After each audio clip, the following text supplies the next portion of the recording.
Turkey, not Ohio. Trump picture frames in India, not Wisconsin.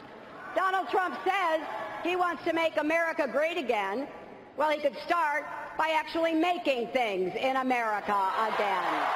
A man you can bait with a tweet is not a man we can trust with nuclear weapons. Okay, portraying herself as the steady leader indeed, and trying to portray Donald Trump, her opponent, as reckless and someone who really isn't making America great again because his sofas are not made here. All right, Dana, what did you make of this historic occasion last night with the first female nominee? Well, she was certainly well set up because of the speeches that came before Monday, Tuesday, Wednesday. And then an emotional night, obviously, for the Clintons with their daughter introducing her. Obviously, these two speeches, Chelsea's and Hillary Clinton's, being heavily compared to the weeks before, and also the early ones in the week. They're not the best orators in the world, but an important moment for them. And I think that in some ways, if you just read the speech and not listened to it, you would have said, "Man, pretty good." But her cadence does bother people. It's just a fact. And so she could give the best written speech of her life, and it would still feel a little flat to people. But I think that she had a very good convention, and she now will hit the campaign trail with Tim Kaine for 3 days, and I think they'll be on Fox News Sunday doing an interview with Chris Wallace, I think, tomorrow, so we'll find out what their plans are, because that was certainly a very interesting pivot. That was a very different Hillary Clinton messaging on last night than we saw during the primary season. She is definitely trying to figure out a way to broaden out her appeal, get back to the center a little bit, but not go too far to the center that she loses the Bernie bros that are mad at her. Bernie bros, I love it. But they did put out the Bernie fever somewhat bowling. But what did you think of the speech, of the delivery, and the content? I don't like the cadence. It really annoys me, the cadence. I'm glad you said that. It's just, I'm watching it last night, and the first part of the speech was great, but that cadence, she holds on to that last syllable. It's just annoying to me. Maybe I'm being nitpicky. However, the soundbite you played, and it just struck me while I'm sitting here. She said, "Why is it that Donald Trump's ties are made in Mexico, suits are made in Turkey, sofas are made wherever?"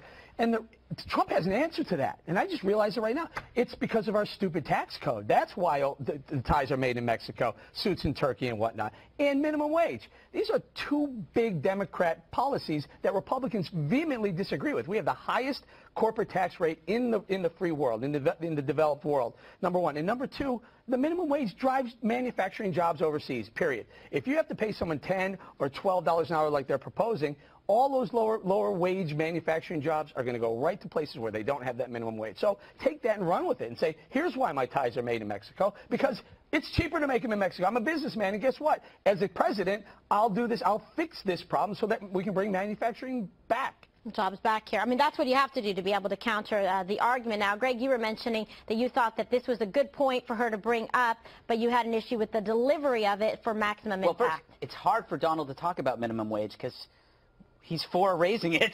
So, I mean, it's like... Depends on the day. Depends on the day. He keeps changing his mind. I had a problem with the entire evening. It felt so cleaved. Like, in the beginning, when I saw the relatives of the slain officers, I was touched by that. I thought it was very powerful. Mr. and Mrs. Khan were amazing. Probably the most powerful moment I've seen at both conventions. General Allen kicked major butt. I felt that party was talking to me, that there was a moral objective, there was a platform that I can embrace. I am a conservative, and I was watching the RNC that I wanted to see. This was incredible to me. They were defending the military. They were defending the police. The parents of a dead soldier were up there talking about how great it is to be an American. And then Katy Perry. And then it just totally, it deflated this balloon. I sat there and I go, this is so amazing. And you had Katy Perry, who's as empty as a school in summer. And then you followed it up with Chelsea and Hillary. And the speeches, I guess, were fine, but it just shows the robot doesn't fall far from the tree. But it just made me, but I want to talk about content. The content of those other speeches were so incredible. But then it contrasted with the progressive policy that then followed that I don't like. And so I was stuck there going like, my God, they were talking to me. They almost had me. Then they let me go. Can I just point out that, yes, they talked about it. And Yeah. you were right. There were some compelling arguments being made about the military, about law enforcement. But don't forget, while they were making these arguments, in the military sector, they're saying, no, the crowd was chanting, exactly. no more wars. Somebody, but in law enforcement, they were chanting, had Black Lives Matter. During the moment They of had a silence. white noise machine. And During the everything. moment of silence, you heard somebody yell, Black Lives Matter. You can't control everybody, but that was offensive. But there's a bigger point here.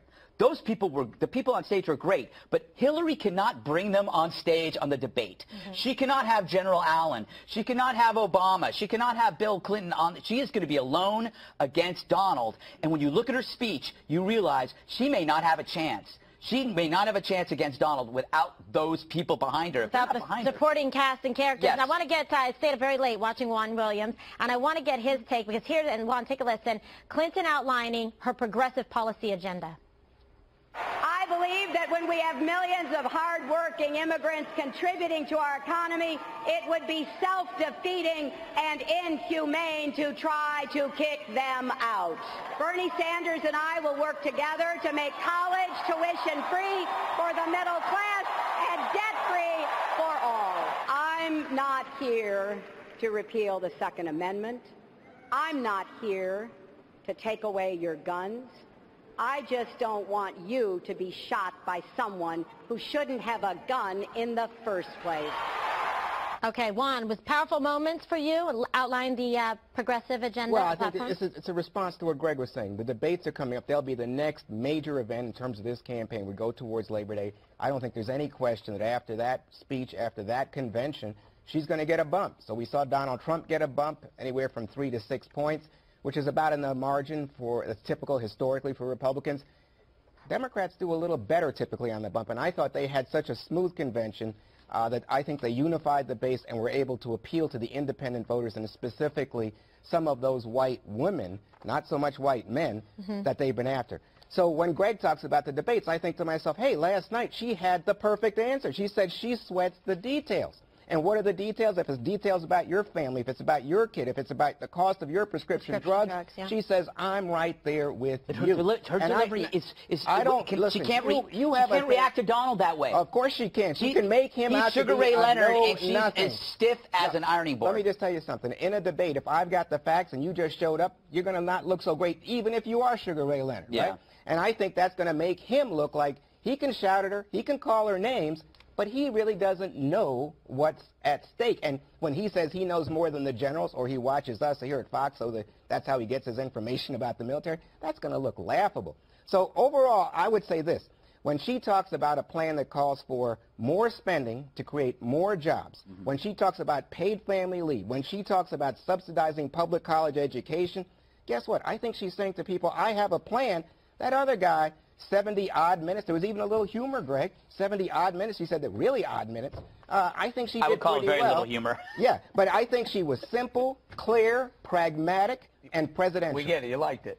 Oh, no. He loved it. Because wait, one thing you guys said that's true. She's not an ebullient, effervescent speaker. She's not that, but she's practical. Oh, no, so I think She what got she big did, applause on those things you specified of course about she did. prescription drugs or children with disabilities. She laid out the progressive policy. She checked the boxes, which I worried about, warned against last night, because here's what she did. She did a campaign event last night. Last night was the moment to say, I'm the first woman nominee of a major party in American presidential elections. Embrace it. But own if it. she Let had it done bring that, it. you would have been saying she can't play the gender No, because I'll be card. 100% honest with you, Dana.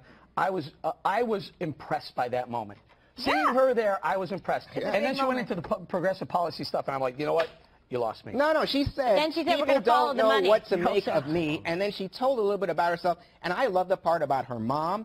I love the fact that Chelsea was talked about good. that was great. Yeah. Stay with and that. I think, well, no, because what Dana said is so true, Eric. If she had stayed on that point, she had hammered home that she's a woman, you would have said that's all she's running on. No, I did yesterday. Well, maybe not I said she Eric, but the shouldn't do that, criticism, yeah. maybe not you, but the criticism of her would have been, as it has been this past year, that she's only running on as being a woman. That's and been my not gonna be good criticism. enough. That has That's been, you? yeah. Blame someone. Blame me. I've been saying that all the time. I've been Blame saying that Greg. all the time. But I think that the moral is, I think Trump has changed both parties. He hasn't just changed the Republican Party. At some point, the politics. Democrats decided to go for Chanting USA. patriotism.